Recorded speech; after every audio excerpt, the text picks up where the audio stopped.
Hello everyone, it's Diksha Singh in front of you all, and today I am back with part 2 of chapter number 14, that is respiration in plants. And if you haven't watched my previous video, then make sure to watch that video. Okay, so in that video we have discussed EMP pathway. That was the first part of this chapter, and before starting this video you must have the knowledge of that cycle or that path, not that cycle, that pathway. Now, you know very well that the last product that is formed during EMP pathway is pyruvic acid or pyruvate. Did you notice that I didn't tell you about the net ATPs that are formed during EMP pathway? So, in this video, first of all, I am going to discuss that point. So, the net ATPs that are formed during EMP pathway are 2.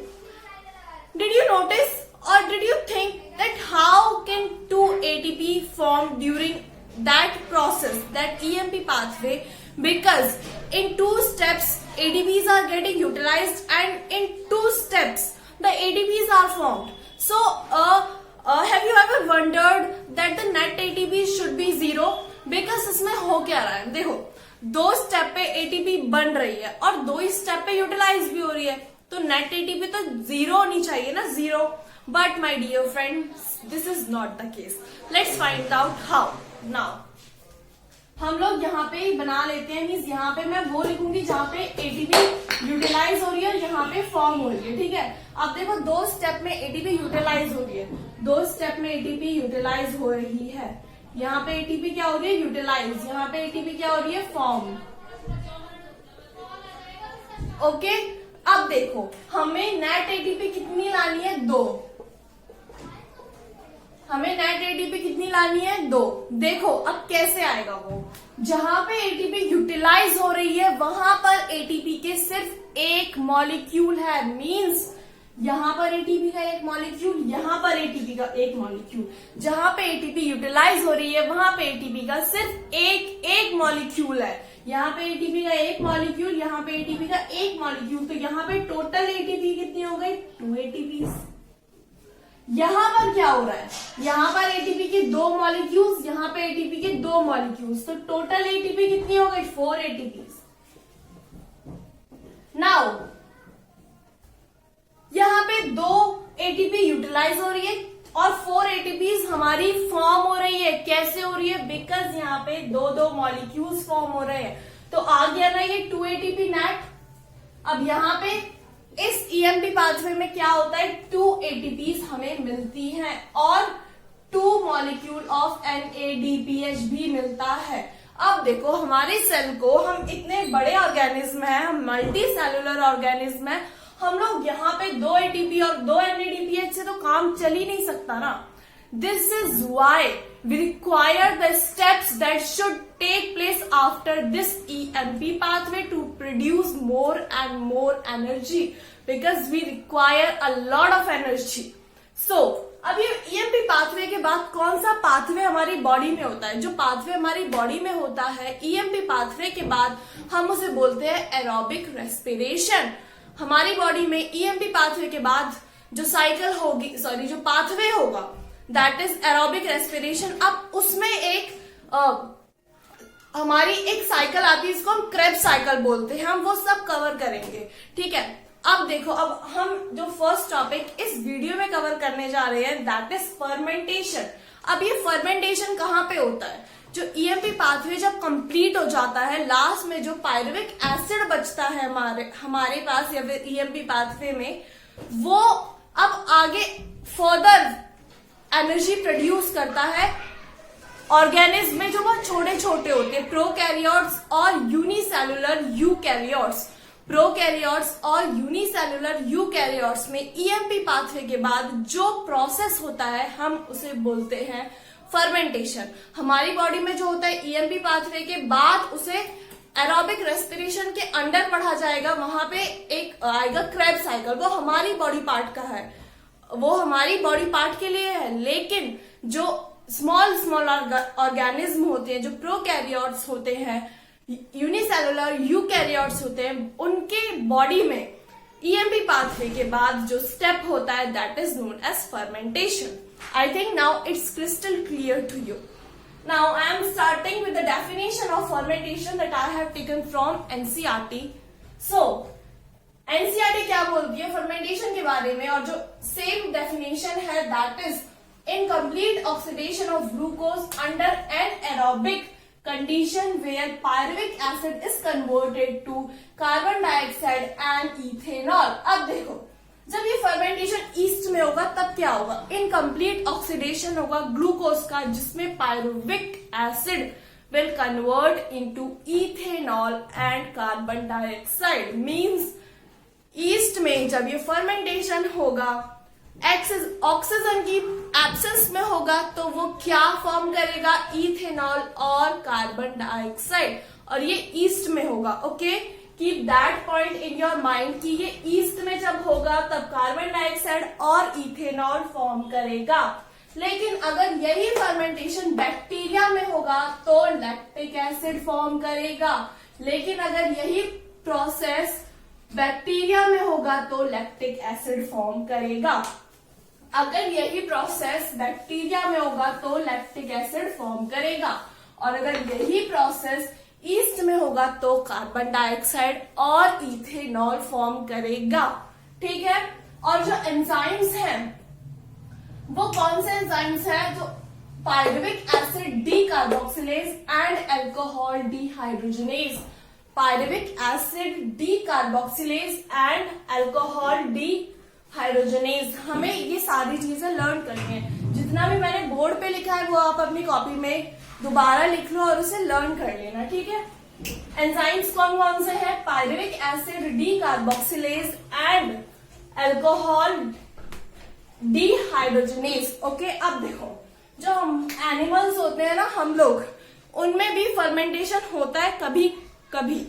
तो वो कब होता है, जब हम लोग constantly भागते रहते हैं ना बहुत ज्यादा, उस टाइम हमें एनर्जी की बहुत ज्यादा नीड होती है और हमारा हार्ट इतना ज्यादा ऑक्सीजन को पंप नहीं कर पाता जितनी हमें रिक्वायरमेंट होती है. तो what happens in that condition, जो हमारे मसल्स होते हैं वहां पर हमारी ऑक्सीजन की एब्सेंस में भी रिएक्शन होने लगते हैं, लाइक प्रोसेस होने लगता है. उसे हम बोलते हैं फर्मेंटेशन. जो हमारे मसल सेल्स में होते हैं जब हम कांस्टेंट बहुत ज्यादा काम करते हैं उस टाइम क्या होता है, वो हमारी मसल सेल्स में होते हैं in the absence of oxygen. Oxygen की एब्सेंस में होंगे वो और वो लैक्टिक एसिड फॉर्म करेंगे.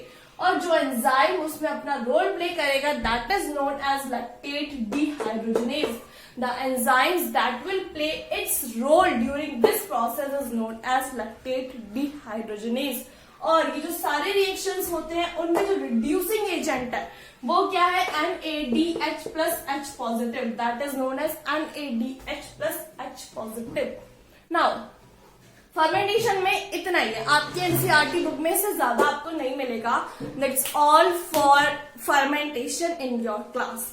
और देखो ये जो फर्मेंटेशन होता है इसमें बहुत कम एनर्जी प्रोड्यूस होती है और जहां जहां होता है उनको उतनी एनर्जी से वो काम चला लेते हैं. ठीक है. अब देखो ये इसके जो प्रोडक्ट फॉर्म होते हैं lactic acid, ethanol means alcohol form हो रहा है. ये बहुत इस प्रोसेस को हम हैजार्डियस प्रोसेस भी बोलते हैं बिकॉज इसमें अल्कोहल फॉर्म होती है और इसमें बहुत ही कम एनर्जी रिलीज होती है. अब देखो ये तो हो गई अलग बात. ईएमपी पाथवे में जो माइक्रो ऑर्गेनिज्म है, प्रोकैरियोट्स हैं, यूनिसेलुलर यूकैरियोट्स है, उनमें ईएमपी पाथवे के बाद ही फर्मेंटेशन हो जाती है. वहां तक ही है उनका प्रोसेस. लेकिन ईएमपी पाथवे के बाद हमारे अंदर क्या होता है, एरोबिक रेस्पिरेशन होता है. और ये एरोबिक रेस्पिरेशन हमारा माइटोकॉन्ड्रिया में होता है. हमने क्या पढ़ा था, ईएमपी पाथवे कहाँ पे होता है, साइटोप्लाज्म में होता है. लेकिन जो हमारा एरोबिक रेस्पिरेशन होता है that occurs in are mitochondria. तो अब जो पायरुविक एसिड बना है वो हमारा माइटोकॉन्ड्रिया तक जाएगा. अब जो प्रोसेस होता है वहां पे उस प्रोसेस को बोलते हैं क्रेब्स साइकिल. क्रेब्स साइकिल में जाने से पहले भी एक प्रोसेस होता है. तो मैं पहले आपके लिए यहाँ पे पूरा डायग्राम बना देती हूँ जिससे आपको बहुत ज्यादा इजी हो उसे समझने के लिए.